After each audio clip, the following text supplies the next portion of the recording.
Raising women's voices, one story at a time. Welcome to the She Said Project podcast.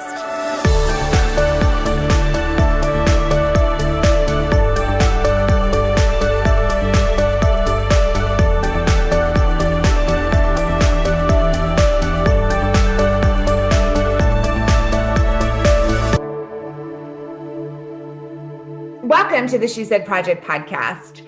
It's always great when we come together to celebrate women and their stories. So thank you for joining us. I am your host, Jenette Jerzik, National Director of the She Said Project.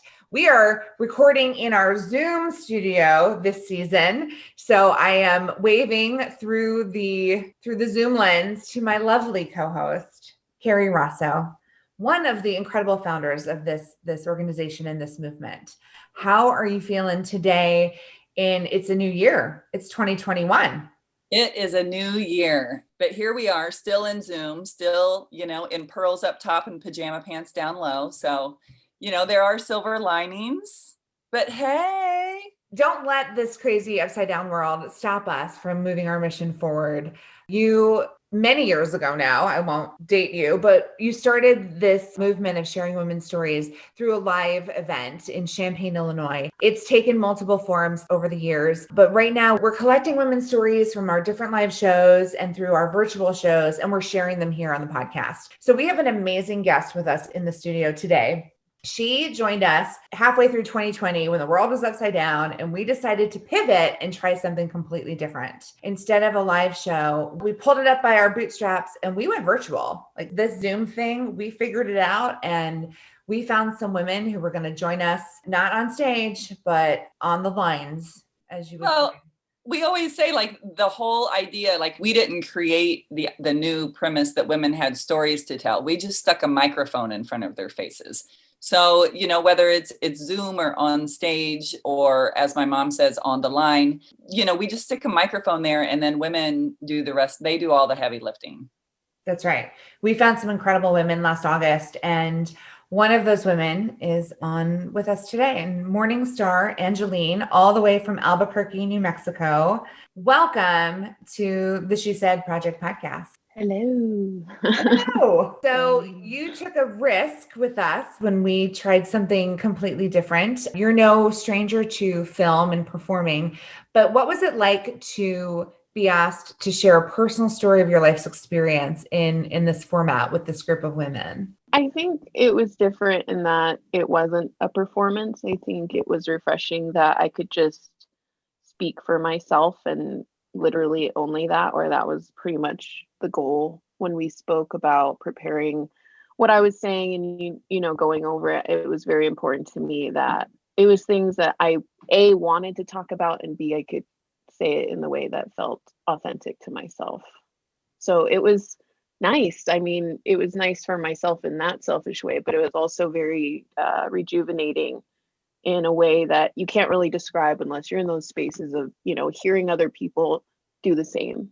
I think it wouldn't have felt as rewarding had I only been the one doing it.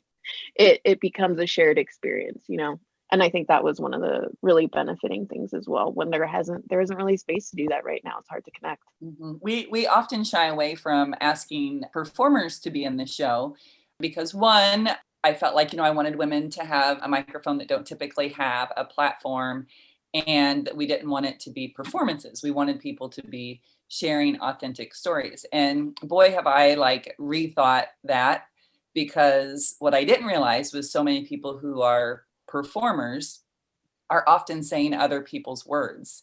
And so the few times that we've opened that door, it's been really, really amazing to hear these women that are on stage all the time, but to give them this stage to say their own words and their own experience. It was really beautiful. Yeah, it definitely can be challenging. To be vulnerable like that, to talk about you and nothing but you in your words and your voice. That came more, it was just once you get through the threshold of letting yourself, then it was quote unquote, I don't want to say easy, but it came naturally. I think the difficult thing is constantly saying other people's words, or surrendering, right? Because that's acting. You're supposed to surrender to whatever you see, feel on the page.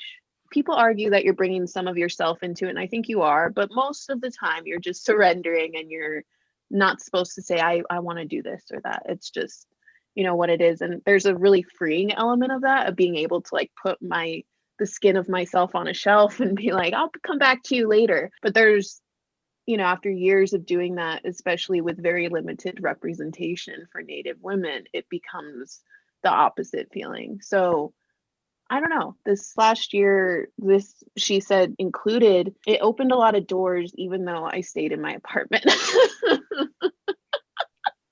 I am blown away by how people have adapted and have gotten creative, but it goes to show the human spirit, and even more so, women have a need to create, to connect, to be there for each other and to support each other. And that has not stopped. COVID is not stopping any of that from happening. In fact, we've found new ways. Your story covers such a range of your experiences and your culture. So before we get too deep into that, let's go ahead and play the clip from the performance so our listeners can join in on our conversation and get to know you a little bit better. So without further ado, these are Morningstar Angeline, in her own words, her story from the virtual She Said Stories Sharing Showcase in August of 2020.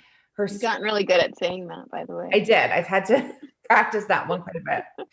But she shared her story, Foundations and Fragments. Take a listen. Yate, everyone.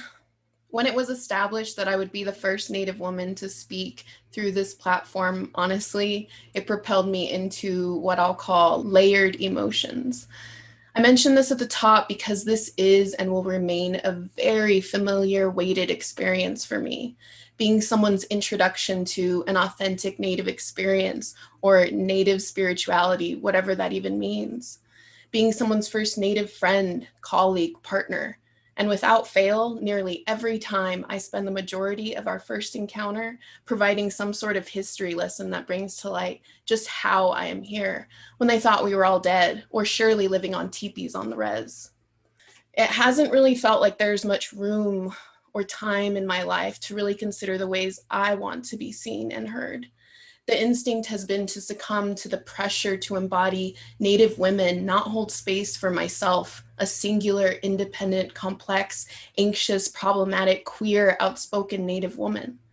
The anxieties of the expectations of it all has honestly outweighed the value of my own voice until the last few years. I am here today to take up time and space with my existence, my voice. What I share today does not speak for all Indigenous or queer women. It is my own, and I share it with you in the most honest way possible. My name is Morningstar Angeline. I was born as Morningstar Angeline Wilson Chippewa to my mother, Rita, an Indigenous and white woman, and my father, Sean, a Chippewa, Cree, and Blackfeet man. At the age of 2 months old, Sean violently passed away from alcoholism, a death I still feel and see new ripples of every day. My mother eventually remarried when I was 2 years old to a Navajo man, and we moved from the New Mexico capital of Santa Fe to the Navajo reservation border town of Gallup, New Mexico, just 3 hours away. I want to take a moment and point out here just how complicated my indigeneity was already. My mother is a white passing Indigenous woman, and after the death of my biological father, Sean, I was somewhat disconnected from my family and tribe. In fact, it wouldn't be until just last year when my late grandmother was admitted to the hospital that I would reunite with that side of my family and begin to heal through knowing one another. But Daniel took me into his life and adopted me as his daughter in every way that mattered. His child became my sibling, and this is how I learned to build a solid family without blood. Despite our closeness, Daniel didn't adopt me legally because the tribal governments, if I was legally adopted into the Navajo tribe, I would be disenrolled from the Blackfoot and Chippewa tribes. At 2 years old, the decision had to be made about what boxes I would check for the rest of my life on any government document, about how I would be seen or how I would exist within Indigenous communities and tribes. I always reflect on my childhood in Gallup fondly. Although the connotation with border towns is often negative for very valid reasons, I'm grateful to have grown up surrounded by the hidden abundances of those lands through ceremony, community, and family. When I think about my home, I think of flea markets, laughter, food, ceremony, but most of all, a healing that I haven't found anywhere else, and I'm really well traveled. I grew up in a lower middle class. My family was blessed enough to have a safe home that also served as sanctuary for those who sought help from my father. Daniel would not be happy with me if I stood here and labeled him a medicine man, but I will say he led an extremely spiritual life, and he, along with my mother, ensured I had a solid cultural and spiritual foundation. I was taught the value of our elders and youth, as well as the worth of cultivating meaningful relationships with people outside of our communities, cultures, and races. He taught me to be tolerant and understanding of everyone, even the religious institutions that inflicted violence upon our people and upon my family. He traveled around the world, but remained constantly present in my life nonetheless. When he was home and new relatives would come over to help, I would drag my pillow from my bedroom at the end of the hall and sit next to him as he prayed and talked. He never told me I couldn't do anything within ceremony or outside because of my gender. He encouraged me to know my cultures, know these teachings so that they could help me, but never, ever limit me. He taught me I was just as much a Dene woman as I was Blackfoot, Chippewa, or Latinx. And none of that felt as complicated as it was until second grade, when my mom decided to move to Los Angeles and my parents divorced. We had always lived a very contemporary lifestyle. So specifically, it wasn't the technology or Western culture that necessarily shocked me. Specifically, it was the social and political aspects of Western culture that assaulted my senses and my sense of self.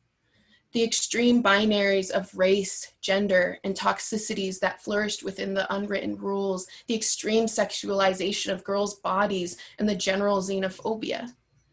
Even with the foundation I had, it felt impossible to maintain, surrounded by materialism and consumption.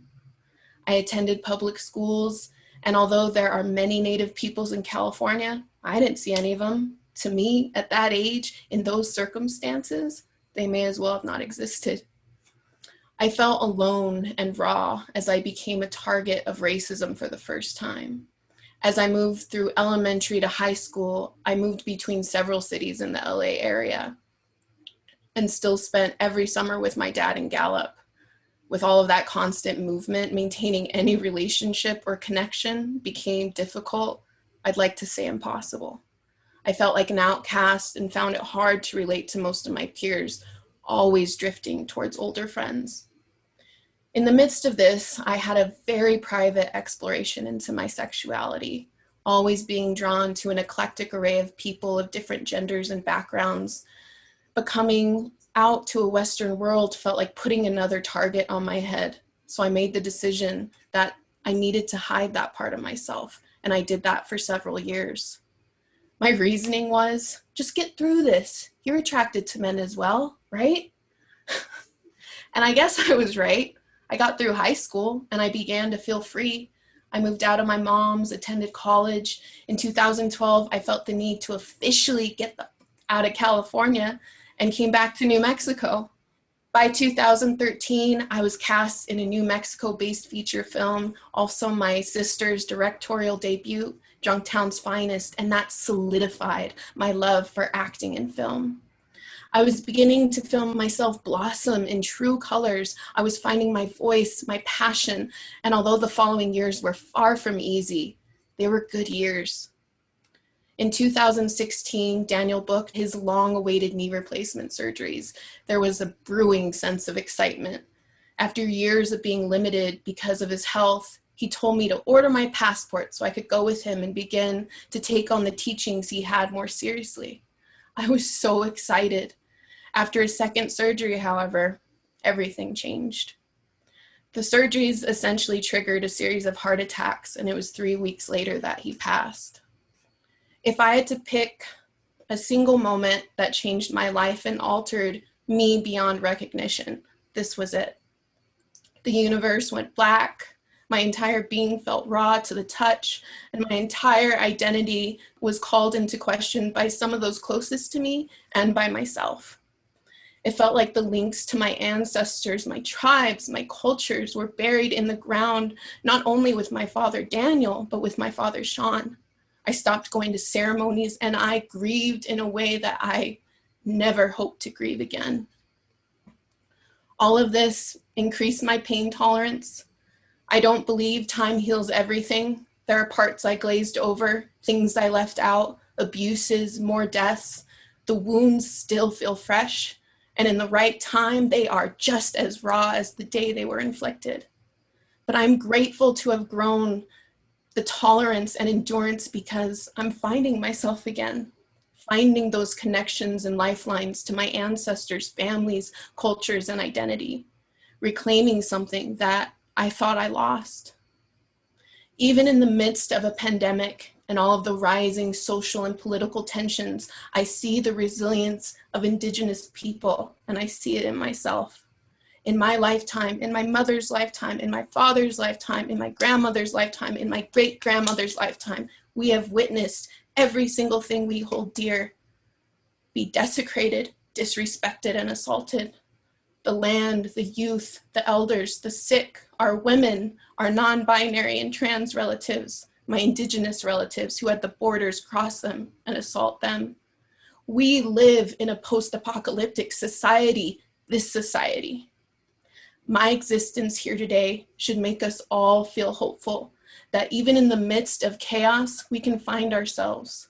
We can find joy and find ways to invest in future generations, find ways to heal.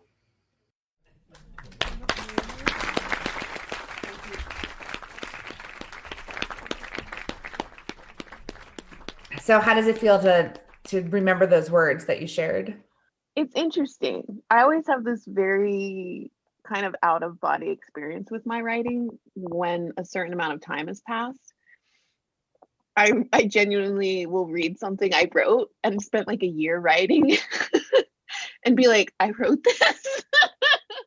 And so in a way, there's something really great and at the same time jarring about that. But in terms of when I write something that's more very, very personal, it's just very interesting to hear. And I was trying to be very intentional with wanting to really talk about how and what I felt in that space and time. Mm-hmm. And in 2021, 2020, that was changing so drastically all the time. Right.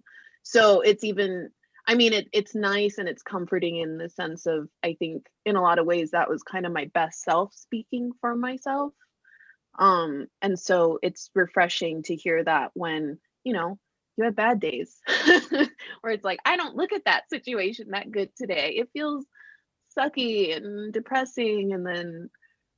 But at the end of it, I think I do look at all those experiences that way. It takes work. It's a very human experience, all those things that I shared, and it's messy, Yeah. And you get to remember that, yes, I did have that perspective. I was in a good space at that time and I can find it again.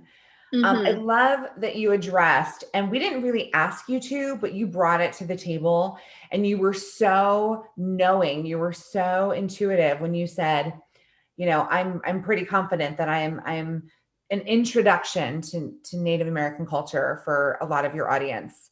You said that you experienced that a lot, that you are people's first introduction to the Native culture.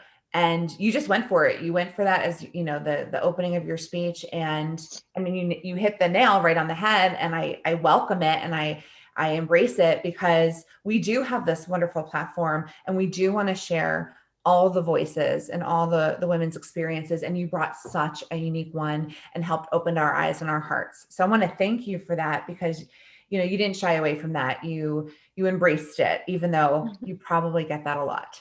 Yeah.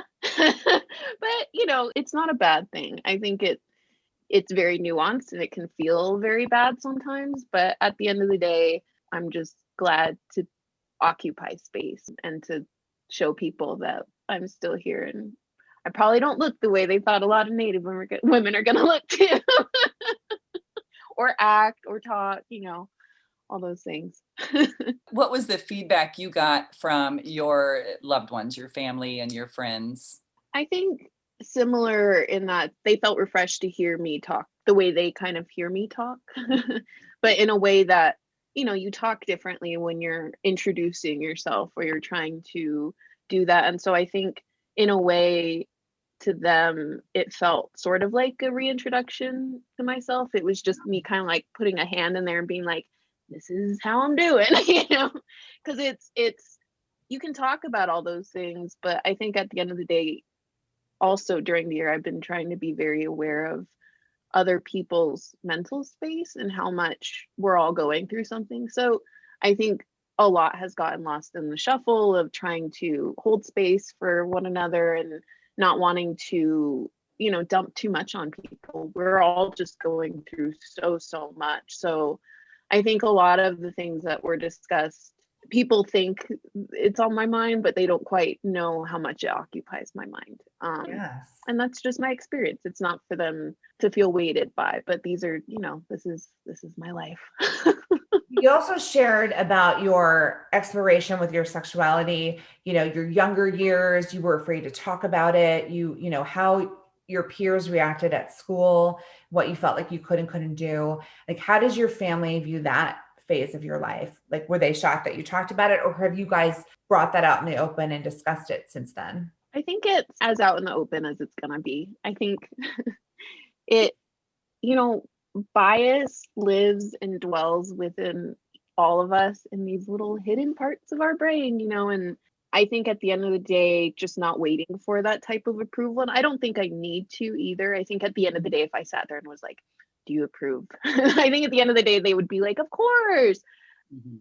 But, and there's all those little lingering buts that just wait and dwell in people's minds. And I think that's what we're all trying to work through. And ultimately for me, I actually just got cast in my first queer role, and I am over the moon about it. I am so happy about it, and it's exciting, and like nothing could take that joy away from me. And I don't think anything wants to, but it just comes down to I'm trying to just be comfortable with myself, and then from there, hopefully other people will see that, people finding comfort in themselves is a good thing, and we should be happy for them irregardless. So I think at the end of the day, quite honestly, I'm just like, I'm moving on. Like, either you're getting on this train and supporting this queer lump of muscle, or you're like, no. So yeah. And I think in that way, I'm grateful that the way I spoke about it can like live in that time and space. And if anyone ever wants me to explain it, I can just be like, how about you watch the video? So I can also save my emotional stability and just be like, I don't need to spend time explaining to you right now. Here's a little like TED talk about my sexuality. I've already done my work. Here, you can watch my story. There you go. Yeah, Want to get to know me? Here it is. It's pretty, that's again the best version of myself speaking to that. So it's probably the best way I'll describe it. I love that. I love that. It becomes a tool in your armor, This is who I am. I took the time to explore it, explain it, and if you want to get to know it, here it is. I mean, that's a otherwise we're just attribute to what we're trying to do here. And I love that you bring that up. Yeah, it feels good to just have that sitting there. So people who want to know, you can just Google my name. It's so funny. My introduction to my life. It's great. Morningstar 101. Pretty much. Well, that's the thing. You have to decide, it. And I think that's the part of, again, my job is I have to kind of remain a blank canvas to the eyes of the public so that they can project a actor or a character onto me, And I think that also gets a little lost in the shuffle of, okay, so I have to constantly present myself because that's part of my job this way. And so I was definitely very cognizant of that when I was writing of, it's going to live online for a bit. Should probably act somewhat professional. Well, but I love, so we do a thing called That's What Teens Say. And one of the things is, giving them access to and encouraging them to look up different pieces. And that's what I love about all the different stories is that hopefully we're appealing to, if somebody is in their bedroom at night and like, is anybody else out there? And whatever they type into Google, and then thinking that they would land on a story that resonates with them and that they can connect to and feel like, oh, here's somebody. And they're saying it in very clear terms and they can connect and feel like they aren't alone. I think that is an amazing gift that you've given. I mean, the internet, when it's good for things, it is a tool. It's a tool, and I've seen it definitely do wonders for people who especially live remotely and happen to have the privilege to have the internet of access to stories. That's really what it comes down to on so many levels. But you're a performer, but you're also a filmmaker. Like, you take storytelling very seriously. You use the camera, you use your filmmaking to tell a story, to make people think and to make people feel. And I think it's the same thing at the end of the day, right? Yeah.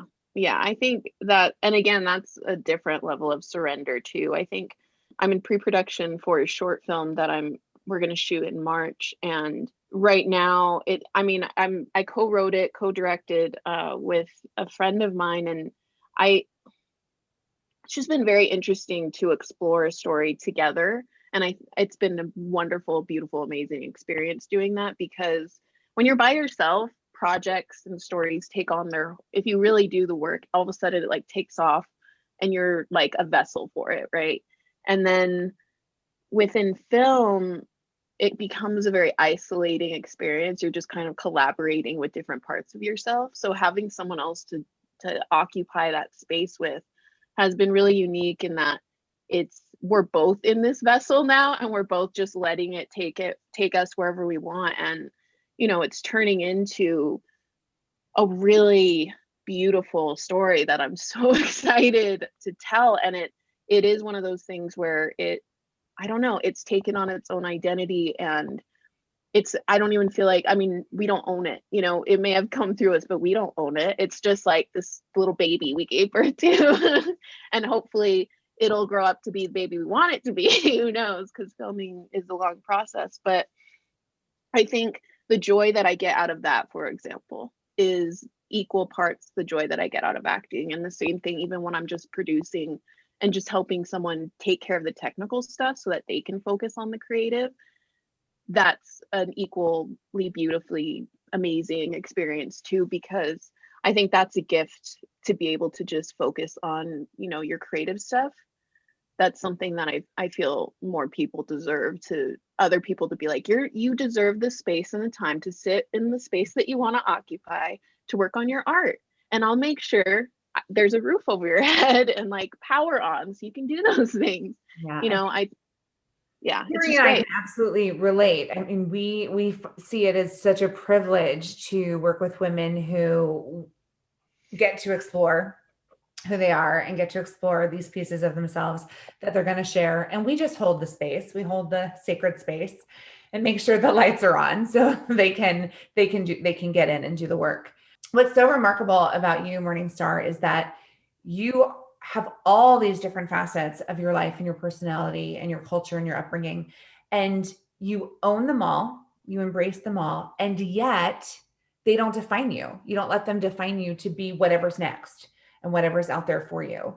So none of them are holding you back, but they're all part of who you are.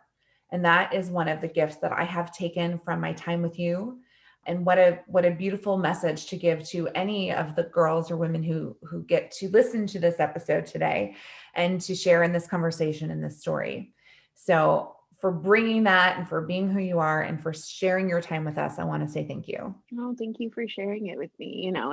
It came at a very good time where I had that space and time to think about myself in that way, which was really great. Normally, I don't have that gift or privilege of time. So I'm very grateful. Time is a privilege that we all need more of. But thank you for taking that time and for allowing us to be the ones who get to share that piece of you with our fans and our listeners, both in the virtual show and again today here on the She Said Project podcast. Thank you. Thank you.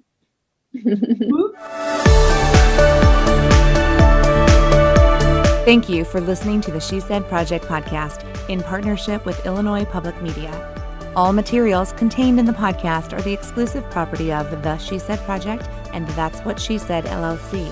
For more information on our live shows, go to shesaidproject.com. This podcast was made possible with support from Carl and Health Alliance and presented by Sterling Wealth Management, empowering women to live their best lives.